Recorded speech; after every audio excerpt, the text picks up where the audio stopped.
दोस्तों, central government की organisation CSIR में न्यू दिल्ली की परमानेंट टेक्निकल असिस्टेंट पोजीशन पर नोटिफिकेशन आउट हुआ है, जिसमें 18 पोस्ट यहाँ पे आई है। ऑल इंडिया कैंडिडेट एलिजिबल होंगे अप्लाई करने के लिए। चूंकि सेंट्रल गवर्नमेंट की वैकेंसीज है तो आपको कास्ट का कंसेशन भी मिलेगा। यह vacancy CSIR national physical laboratory की तरफ से होगा। स्टूडेंट क्वेश्चन करते हैं इसका एग्ज़ाम सेंटर कहाँ पे होगा और पोस्टिंग कहाँ पे होगी। इसका एग्ज़ाम सेंटर भी न्यू दिल्ली में रहेगा और पोस्टिंग भी आपकी न्यू दिल्ली में रहेगी। इसमें एप्लीकेशन फॉर्म 28 जनवरी से लेकर 27 फरवरी तक आप फॉर्म फिल कर सकते हैं। जो हार्ड कॉपी भेजने की लास्ट डेट है वह 9 मार्च 2026 है। बाकी यहाँ पे सब कुछ इसका एग्ज़ाम सिलेबस और गाइस सब कुछ टेंटेटिवली यहाँ पे दिया हुआ है। Interview trade test skill test कब होगा, सितंबर 2026 को या उससे पहले आपका रिजल्ट आ जाएगा। सो गाइज आपकी ज्वाइनिंग कंफर्म हो जाएगी सितंबर 2026 तक। फिर चाहे ज्वाइनिंग ये लेट करे या पहले करे, ये उनके ऊपर डिपेंड है। सो गाइज यहाँ पे जो वैकेंसीज आई है उसमें अगर आप एलिजिबल है तो डेफिनेटली आपको अप्लाई करना चाहिए। टेक्निकल असिस्टेंट की 18 पोस्ट आई है, तो यहाँ पे टेक्निकल असिस्टेंट को कोड वाइज डिवाइड किया गया है। किसी में केमिस्ट्री की है, किसी में फिजिक्स की है, इस तरह से यहाँ पे कोड वाइज डिवाइड किया है। नेम ऑफ पोस्ट भी यहाँ पे कोड यहाँ पे जो है डिवाइड किया गया है कि किस ट्रेड में या किस स्पेशलाइजेशन में कितनी पोस्ट है। और एज पर दी कैटेगरी आप यहाँ पे देख सकते हो। पे लेवल 6 की सैलरी मिलेगी। दिल्ली एक हाईएस्ट TPA सिटी है, तो यहाँ पे करीबन आपको 75,000 रुपये के आसपास सैलरी मिलेगी। 28 साल से नीचे आपकी उम्र होनी चाहिए। उम्र आपकी काउंट होगी 27 फरवरी 2026 से। और गाइज यहाँ पे क्लियरली मेंशन है rent allowance as per admissible in Delhi city के अकॉर्डिंग आपको HRA मिलेगा, यानी हाईयर 30% HRA आपको मिलेगा।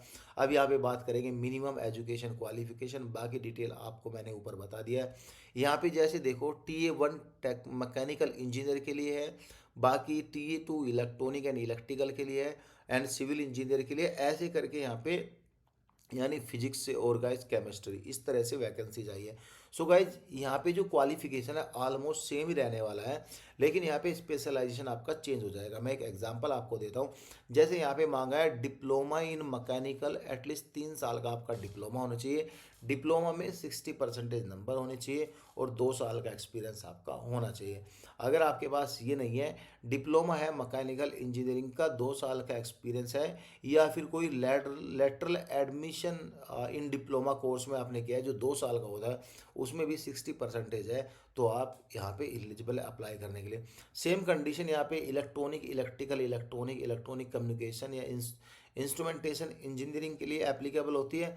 और सेम ही कंडीशन यहाँ पे, सेम कंडीशन यहाँ पे, लेकिन यहाँ पे जो कंप्यूटर साइंस एंड IT के लिए यहाँ पे इन्होंने BSc दिया है।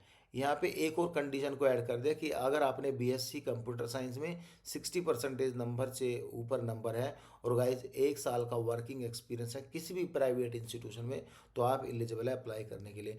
फिजिक्स के लिए, केमिस्ट्री के लिए आपने BSc फिजिक्स या अप्लाइड फिजिक्स से किया है, और केमिस्ट्री के लिए आपने केमिस्ट्री BSc किया है, तो गाइज 60% के नंबर और दोनों में 1-1 साल का एक्सपीरियंस होना जरूरी है, तो आप एलिजिबल है यहाँ पे अप्लाई करने के लिए।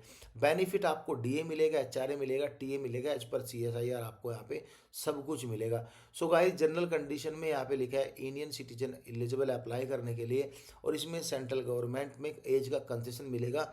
अगर आप ST SC से हो तो 5 साल की छूट मिलेगी। अगर आप OBC कैटेगरी से है तो आपको यहाँ पे 3 साल की छूट मिलेगी। जो एज ऊपर बताया कि 28 साल से नीचे होनी चाहिए, उसमें वह एज आप ऐड कर लेना एज पर दी कैटेगरी। इसमें फ़ी के बारे में बात करेंगे। चूँकि यहाँ पे EWS OBC और UR कैंडिडेट को 500 रुपीज़ पे करनी है। बाकी ST SC women candidate, ex serviceman और एक्स एम्प्लॉय ऑफ CSIR को कोई भी फ़ी पे नहीं करनी है। सिलेक्शन प्रोसीजर के बारे में बात करेंगे। यहाँ पे आपके those qualify in trade test, पहले आपका ट्रेड टेस्ट होगा जो क्वालिफाइंग नेचर का होगा, फिर पेपर 1 एंड पेपर 2, पेपर 3 होंगे, ये सेम डे होंगे। यहाँ पे पेपर हार्ड नहीं है। यहाँ पे देख सकते हो मल्टीपल MCQs क्वेश्चन आएंगे, हिंदी और इंग्लिश लैंग्वेज में होंगे। 200 क्वेश्चन होंगे, 3 घंटे का टाइम मिलेगा। पहला मेंटल एबिलिटी टेस्ट है जिसमें मैथ और रीजनिंग के 50 क्वेश्चन है। 100 नंबर का ये एग्जाम है, कोई भी नेगेटिव मार्किंग नहीं, इट मीन्स आपको क्वालिफाई करना है। फिर आपको पार्ट 2 यानी पेपर 2 में 30 मिनट का टाइम मिलेगा, जिसमें GK के 25, इंग्लिश के 25 क्वेश्चन है। एक क्वेश्चन की वैल्यू 3 नंबर है। सो गाइस यहाँ पे जो है वन थर्ड नेगेटिव मार्किंग भी है। अगेन कंसर्न सब्जेक्ट, सपोज करो केमिस्ट्री आपने बीएससी केमिस्ट्री से किया है या डिप्लोमा मैकेनिकल, इस तरह से आप जब फॉर्म फिल करोगे तो उसके लिए उससे रिलेटेड 100 क्वेश्चन आएंगे। 300 नंबर का एग्जाम, वन थर्ड यहाँ पे नेगेटिव मार्किंग रखा गया है। अभी अभी यहाँ पे क्लियरली दिया है सेकंड एंड थर्ड पेपर जो होगा वह मेरिट लिस्ट में काउंट किया जाएगा। बाकी अदर यहाँ पे कुछ भी डिटेल खास ऐसा नहीं है। दो लिंक है, अगर आप दोनों लिंक को चाहो तो एक पर क्लिक करके अप्लाई कर सकते हो। बाकी डिटेल यहाँ पे आपके लिए नहीं है। फ़ी एक बार मैं आपको दिखा देता हूँ। यहाँ पे 500 रुपीज़ फ़ी दिया गया है कि इन कैंडिडेट को यहाँ पे फ़ी पे करनी है। जो पोस्ट है आपको रजिस्टर पोस्ट या स्पीड पोस्ट के थ्रू यहाँ पे आपको फॉर्म फिल कर देना है। बाकी ST SC को कोई भी फ़ी यहाँ पे नहीं है। सो गाइस ये रही डिटेल, कुछ भी डाउट हो तो आप कमेंट कर सकते हो। Thank you so much guys.